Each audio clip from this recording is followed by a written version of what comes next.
Doug Brown is an executive business coach with Summit Success International.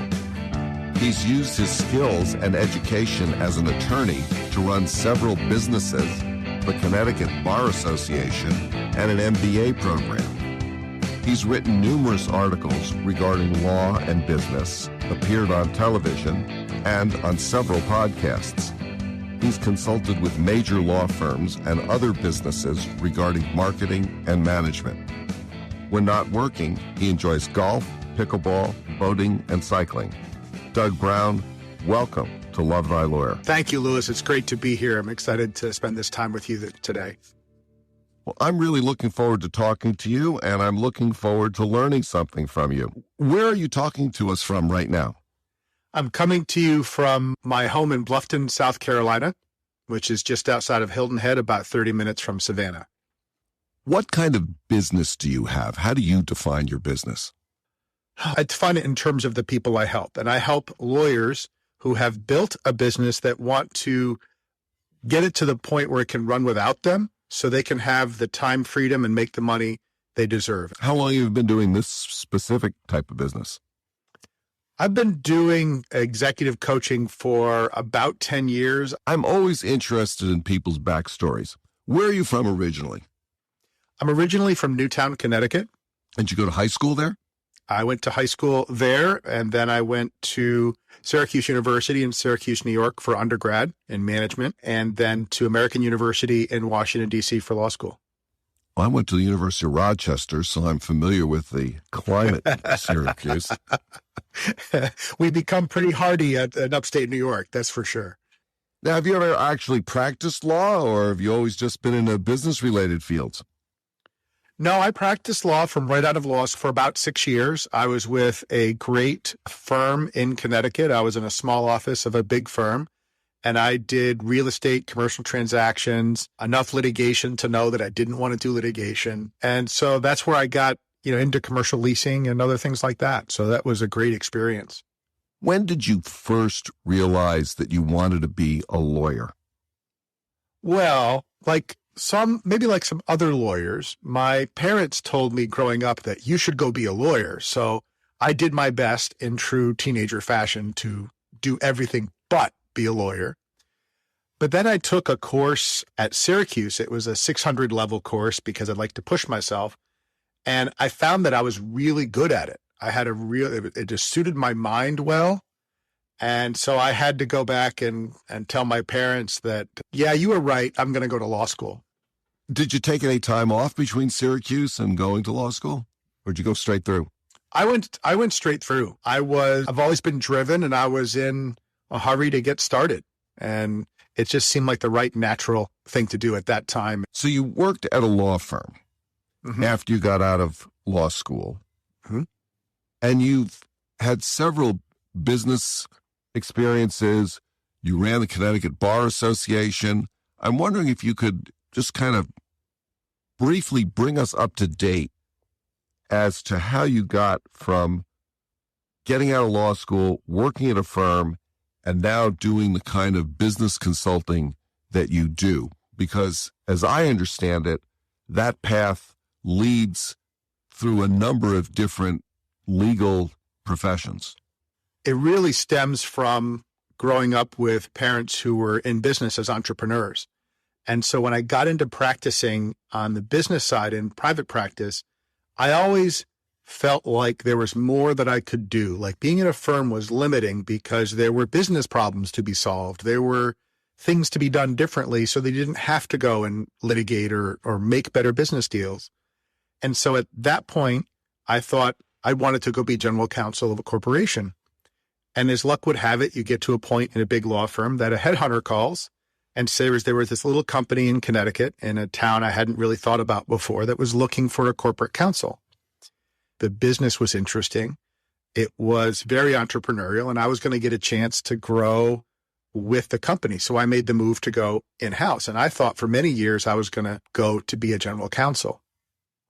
So I was at that company for a long time, and I got to get involved in working with sales and learning about how to sell and how to close deals and working with operations and human resources And I loved how all those pieces and parts came together. So when we were acquired by a global company, the CEO gave me the opportunity to move into business roles.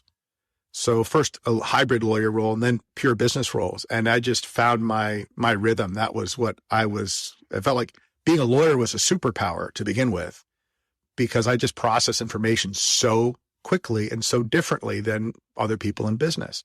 So it felt like the highest and best use of my skills.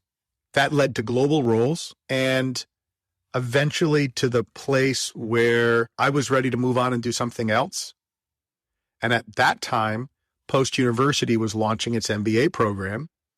And then they asked me to join their faculty. I was happy to find that a law degree is a terminal degree, and that's not a bad thing in academia. It's equivalent to a PhD. And my work experience left me academically qualified to teach at a PhD level to adult students who've been out at least 5 years in the MBA program. So I taught innovation and entrepreneurship and leadership. And I was there for 6 years until I happened to follow my own advice, and I went to lunch with the then president of the Connecticut Bar Association, because I realized that for my practice, focusing on lawyers was going to be the place I could have the most impact. And I was floored when she said, well, because I was just hoping to volunteer and help and get engaged in the community. And I had a pretty good reputation from my other work in the Bar Association. And they asked me to become their executive director, which is the top paid person for this 10,000 member Bar Association, because they needed a whole bunch of work done. That we needed to reposition them marketing wise. We needed to redo operations, change the value proposition, put the financial house in order. And so I went and did that. And that's when I left teaching. How long did you stay as the executive director of Connecticut Bar? I was there about 3 years, which was about the time that we had expected that kind of transformation would take. And then the opportunity came along to become the chief operating officer of a fourth generation family jeweler.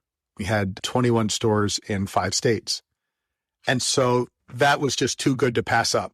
So I went from having 10,000 lawyers as bosses which was an interesting experience, to being in the retail business again. And I knew retail because I'd grown up in retail. And so then when that concluded, I joined my coach and one of my best friends, Walt Hampton, in Summit Success full-time, doing coaching for lawyers.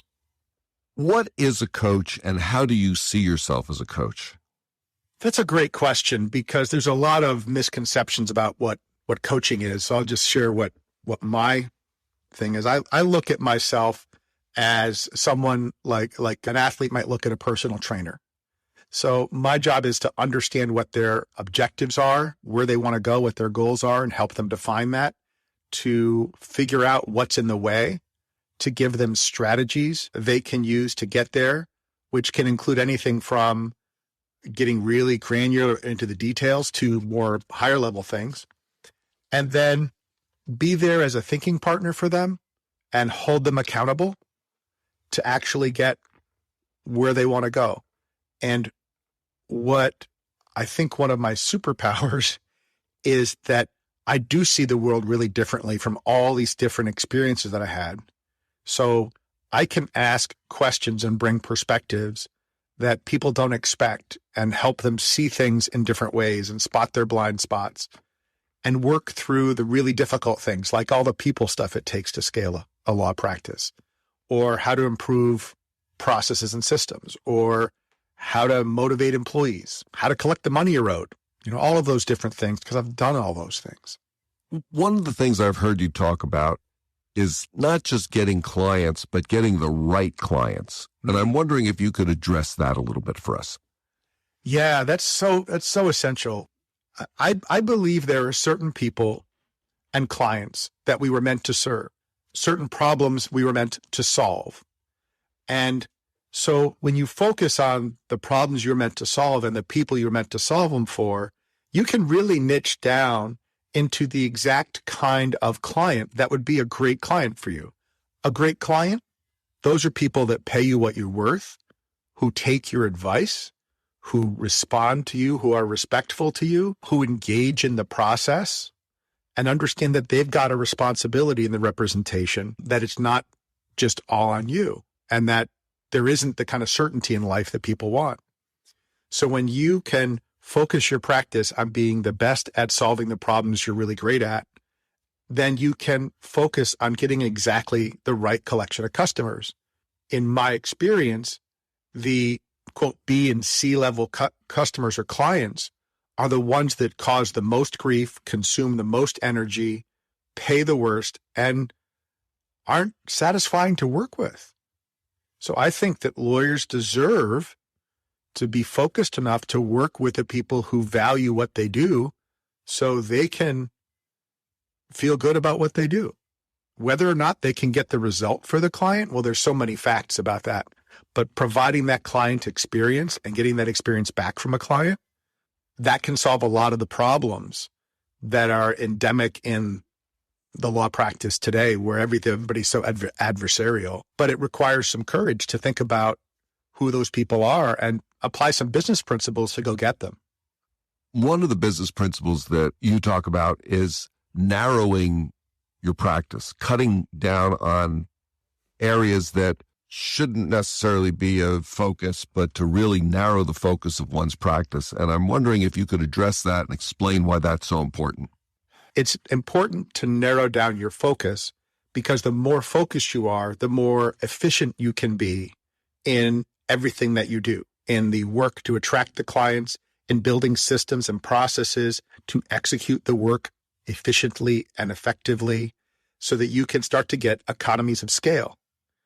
In the old school model, where the lawyer was the jack of all trades or the Jill of all trades, and it still happens with many rural lawyers because there aren't a lot of lawyers around in rural areas, constantly switching from one thing to the next, to the next, to the next, consumes a massive amount of energy. Keeping up with all the different areas of the law requires a massive amount of intellectual power. And I have found in my work with lawyers, there are certain kinds of clients and problems they're attracted to.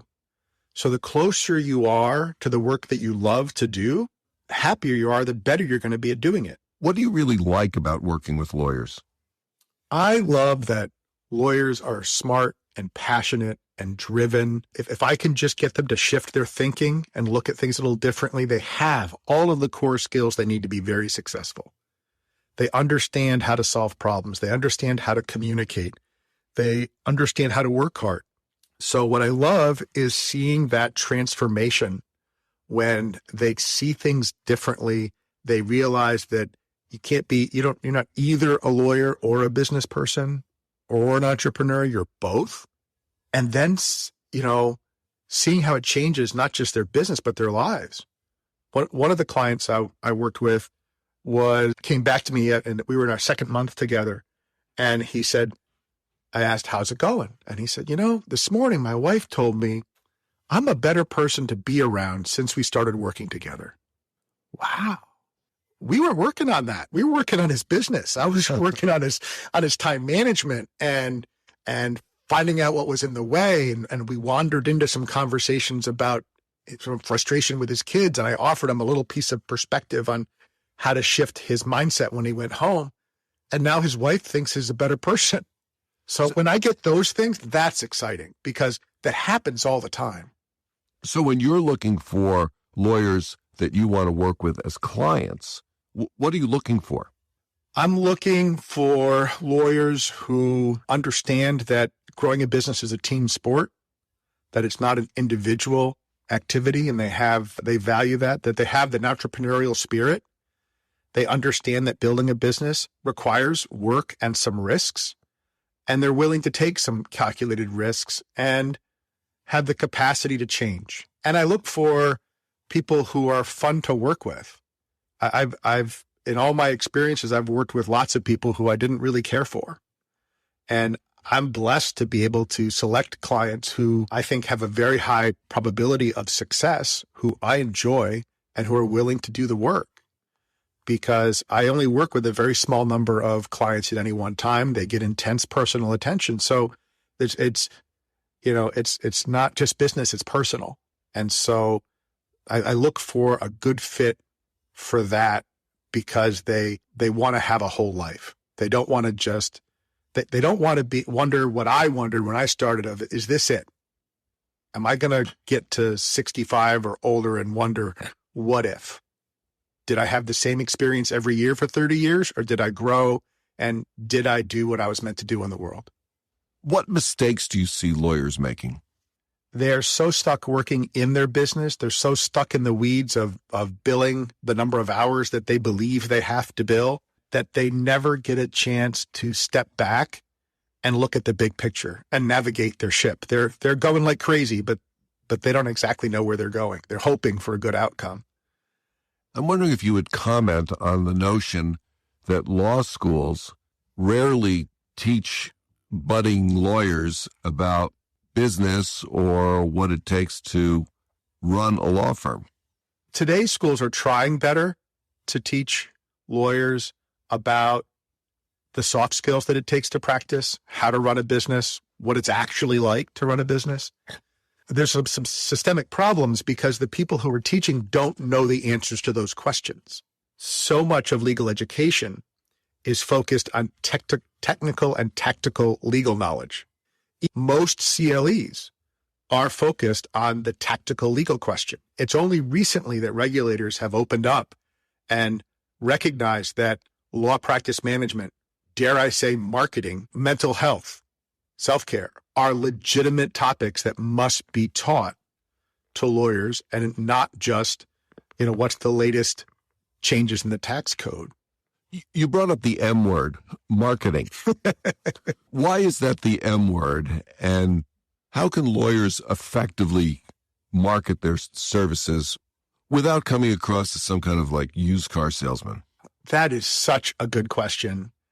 And I think it starts with a mental shift because we have been trained. Well, first, we've been conditioned as lawyers that somehow marketing is a bad thing. Selling is unprofessional. And if you do that, you are going to be disbarred or disgraced or worse. But when you shift your thinking and say, well, if marketing and selling isn't taking, I'm not trying to take advantage of people. I solve important problems. I'm really good at solving problems. These people need solutions to those problems. So if my business development is simply going out there in the spirit of service to the people they were meant to serve, to help them become educated, the mindset is not, I am somehow taking. I am putting out there that I can solve a problem that my people have. I'm educating them about how to be intelligent consumers about that. And I'm putting myself into the world of people who need my help. Let's not use car sales. We're not trying to be slick. We're just trying to be in service. And when you're in service, people are attracted to you. The truth is, any buying decision starts emotionally. They have to have a connection. And then they use logic to justify it or not. And I think that lawyers would do well to let go of the baggage that marketing or, God forbid, sales is somehow unprofessional, because modern sales and marketing training is incredibly sophisticated. It's designed to reach exactly the right person, and you're doing so to give them value and solve a problem. One thing that bothers me as a practicing attorney who is in the business of attracting clients is that, I went to good college, good law school, I've got a, good background. I have a good reputation with my peers, with the judges, and yet none of that seems to matter very much. It's a matter of clicks and likes, and Google just kind of tends to look at everybody as some kind of a grifter, unless you can prove to Google through the things that are of value to Google that you're a serious player as an attorney. I'm wondering what you've run up against in that way. And if you agree or disagree, I don't know. Well, it's a pretty common question. And I start in a different place. And that is, how have you gotten clients before? How are they finding you? And if Google's important, if you're in a business to consumer space where people are finding you because they're doing a Google search, then you need to put content out there and play the algorithm to get ranked enough in SEO to be on the first or second page. And that can cost a lot of money.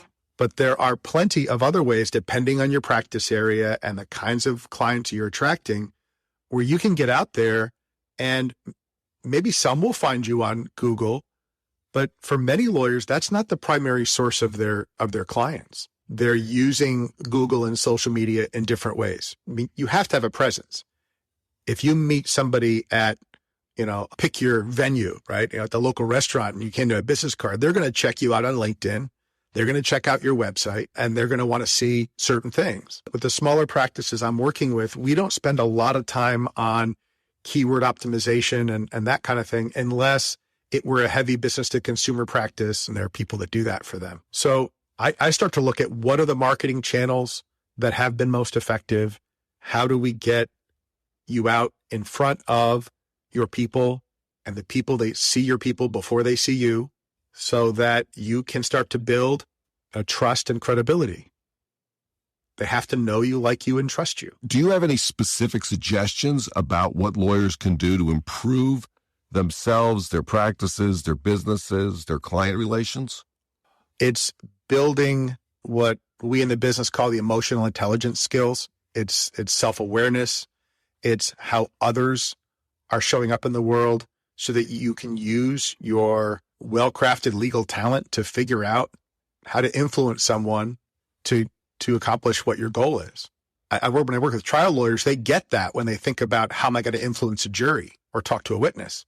But they show up back at the office and it's like they forgot about that skill completely. And they'll be upset with an assistant and I'll say, well, how does he or she view the world? Like, what do you mean? Like, pretend they were in the jury box. What? Those skills work at work too. You've accurately focused on the notion that lawyers use litigation skills effectively in court, and that some of those same skills in understanding people can be effectively used back in the office in dealing with other attorneys and employees. I'm wondering if you could also talk about how using those type of skills can be effective in one's personal life. Because, after all, if our personal lives are in disarray, it's going to negatively affect our professional lives.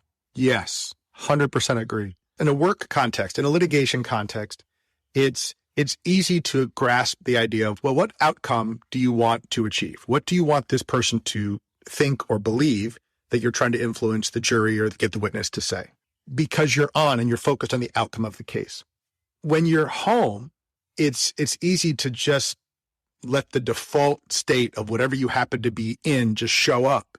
What I've found is effective, if you can get yourself to slow down and say you've had a really rough day and you pull into the driveway, the news has got you all fired up, and you come home and everything's in chaos at the house, and your first instinct might be to say, to have an outburst, for instance.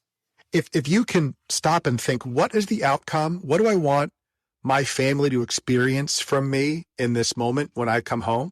What do I want my spouse to experience? What kind of difference would that make to them? And then how do I need to show up right now? Just stopping to ask that question and be aware of it. It causes the mind to think, I don't want them to think I'm a you-know-what when I show up. I want them to think that they're glad to see me. Well, what would I have to do for them to feel that way? And so when you focus with your family or your kids on the outcome of what do you want them to experience, you can have a more productive conversation. What do you personally do to be more mindful? Well, mindfulness is a journey. It's not a destination. When I was at some of my most difficult points, experiencing the worst kinds of burnout, I got to the point where I said, well, I need to do something. And so I experimented with mindfulness and meditation, not from a spiritual standpoint, but just from a purely practical standpoint, saying, well, I've got to do something. It's been around for thousands of years. Maybe there's something to it. This was 6 or 7 years ago. And so now, and it was transformational for me. It took a little while. I try to do it every day. Some journaling of just kind of getting things out of my head, just encouraging myself to slow down. I was just talking with a client the other day. So I asked him, I said, how's your mindfulness practice going? He's like, I haven't been doing it at all. When you were doing it, were things better? Absolutely. Okay. So make a commitment. What are you going to do? And so he's been checking in every day for the last week. And he's like, oh my gosh, it's amazing. I can see things differently. I have better perspective, and just 10 minutes a day. And I use an app. It's funny, Louis, when I talked to a lawyer about this, and they said, well, I tried it for the free trial, but then it cost money, so I didn't do it. How much does it cost? $60 a year. How much do you spend on a dinner? More than that. So you think it might be worth investing $60 in yourself so that you could be happier and better at what you do? And they just looked at me like, oh, maybe I could. But they don't think of it. Lawyers are professional advice givers, and you're a professional advice giver to lawyers. What do you think is the best advice that you've ever gotten? I wish I had gotten the advice and learned the lesson about mindfulness and intentional awareness many years before. It would have made life much easier. I think the best career advice was to pick the thing where you've got special value, you can be the best in the world at it, and go do that. And when you decide to do that and go narrow and actually build around that, like I've done with lawyers, it's scary because at first you believe that that's going to be so limiting. But then it's almost like it opens a door and you see a whole new world when you allow yourself to focus. So I think those are the two things. How do you define success?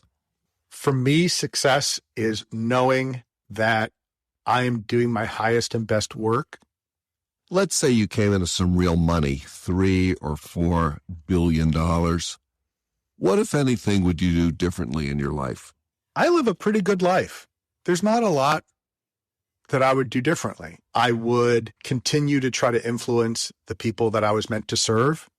I would do it in a different way. And I would also engage in some things that weren't law related. I love renovating old houses and old buildings and rehabbing, making old stuff new again. I might go out and invest in businesses that were trying to get started and needed a guide. And I'd take care of the people around me. Let's say you had a magic wand. There was one thing in the world that you could change in the legal world, the marketing world, or otherwise. What would that be?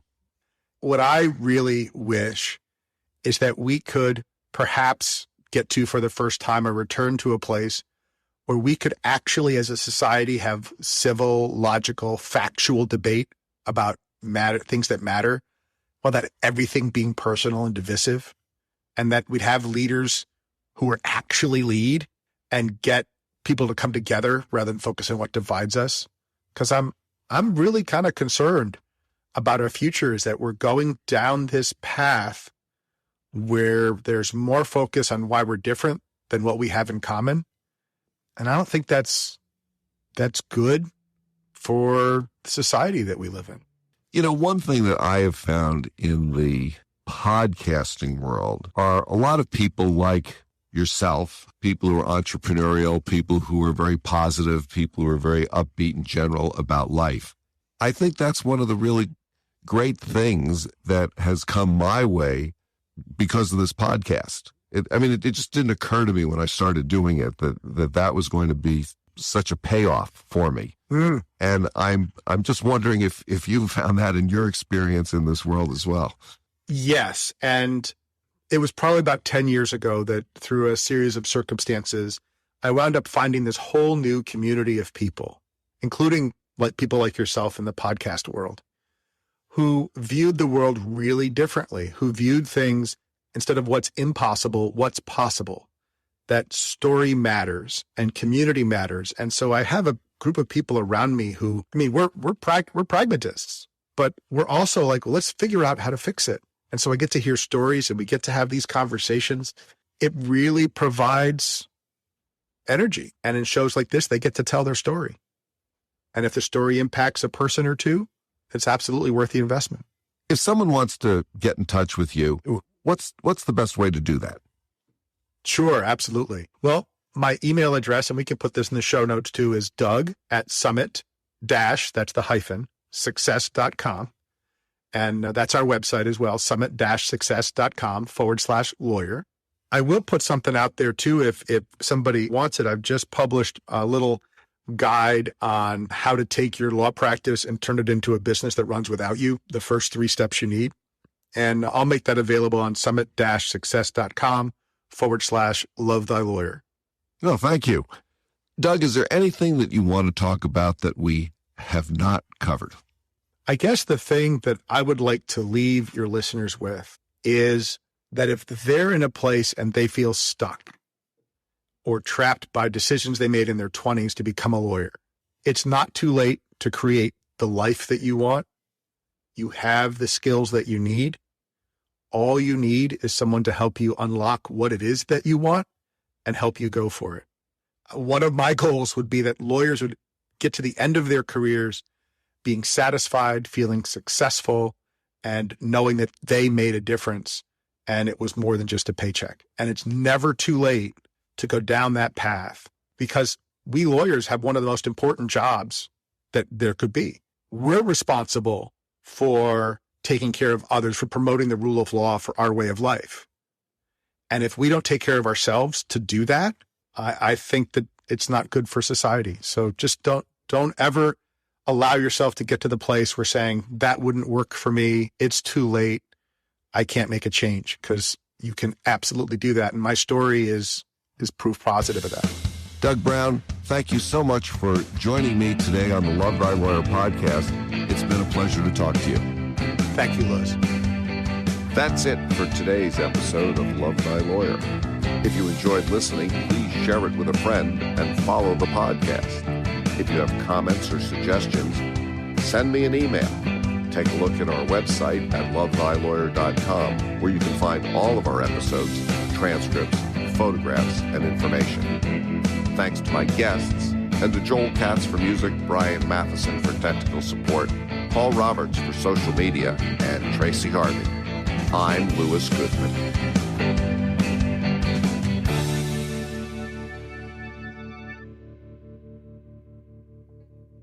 Well, it's so important because I'll start that one again. I think I want to start this little portion again because I got myself all tangled up. Can you ask the question again and we can start that one again?